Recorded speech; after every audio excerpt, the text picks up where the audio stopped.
विक्रमादित्य रातों रात भिखारी हो गए।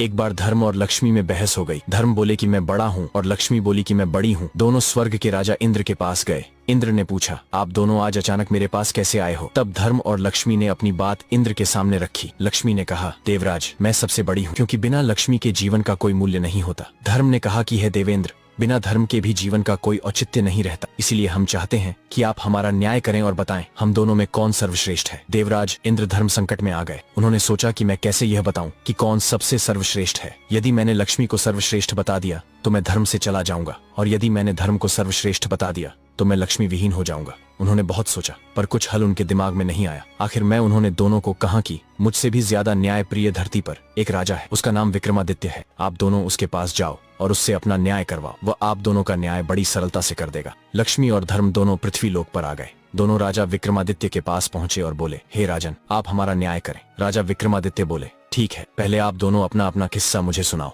फिर मैं दोनों का किस्सा सुनकर यह बताने में समर्थ हो जाऊंगा कि कौन आप दोनों में सर्वश्रेष्ठ कौन है। लक्ष्मी और धर्म ने अपनी अपनी बात राजा विक्रमादित्य के सामने रखी और लक्ष्मी बोली कि हे राजन, यदि मनुष्य के पास मैं ना रहूं तो उसका जीवन अर्थहीन हो जाएगा, इसलिए मैं खुद को बड़ी बता रही हूं। तभी धर्म बोला, हे राजन, बिना लक्ष्मी के तो जीवन चल सकता है, पर धर्महीन होने के बाद मनुष्य के जीवन का अर्थ समाप्त हो जाएगा। इसलिए हे राजन, आप हम दोनों का न्याय करें और बताएं कि हम दोनों में कौन श्रेष्ठ है। राजा विक्रमादित्य बहुत विद्वान थे। वह समझ गए कि यह एक अत्यंत कठिन न्याय है। यदि मैंने लक्ष्मी को बड़ा बता दिया तो मैं धर्म से विरक्त हो जाऊं, और यदि मैंने धर्म को बड़ा बता दिया तो लक्ष्मी मुझसे रूठ जाएंगी। उन्होंने कुछ देर तक सोचा और निर्णय लिया कि यदि धर्म चला गया तो समझो सब कुछ चला जाएगा, इसलिए मैं धर्म को ही सर्वश्रेष्ठ बताऊंगा। आखिर में उन्होंने दोनों को कहा कि मेरे ज्ञान के अनुसार धर्म ही सबसे महान है। धर्म के बिना जीवन का कोई भी अर्थ नहीं रह जाता है। लक्ष्मी एक बार को ना भी रही तो काम चल जाएगा। राजा विक्रमादित्य के इस न्याय से लक्ष्मी जी उन पर क्रोधित हो गई और उनका सारा राज्य और धन वैभव सब गायब कर दिया। विक्रमादित्य रातों रात भिखारी हो गए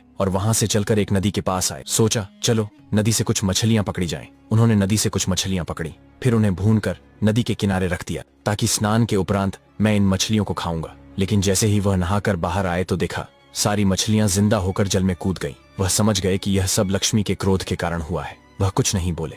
भूखे ही वह अपनी बहन के यहाँ चल पड़े। उनकी बहन को वहां के लोगों ने बताया कि तुम्हारा भाई विक्रमादित्य तुमसे मिलने आ रहा है। बहन ने पूछा कि भाई कैसे आ रहा है? लोगों ने बताया कि वह फटे हाल वस्त्रों में पैदल आ रहा है। उन्होंने कहा कि उसे घोड़ों के अस्तबल में ठहरने को कहो। विक्रमादित्य को घोड़ों के अस्तबल में ठहराया गया और खाने के लिए उन्हें छोकर की रोटी दी गई। वह समझ गए थे कि यह लक्ष्मी के नाराजगी का असर है, इसलिए उन्होंने वहीं जमीन में गड्ढा खोदकर वह रोटियां गाड़ दी और बोले कि हे धरती माँ, मैं जब दोबारा यहाँ आऊंगा तो आप यह रोटी इसी स्थिति में संभाल कर रखना। फिर वह किसी को बताए बिना वहां से रवाना हो गए।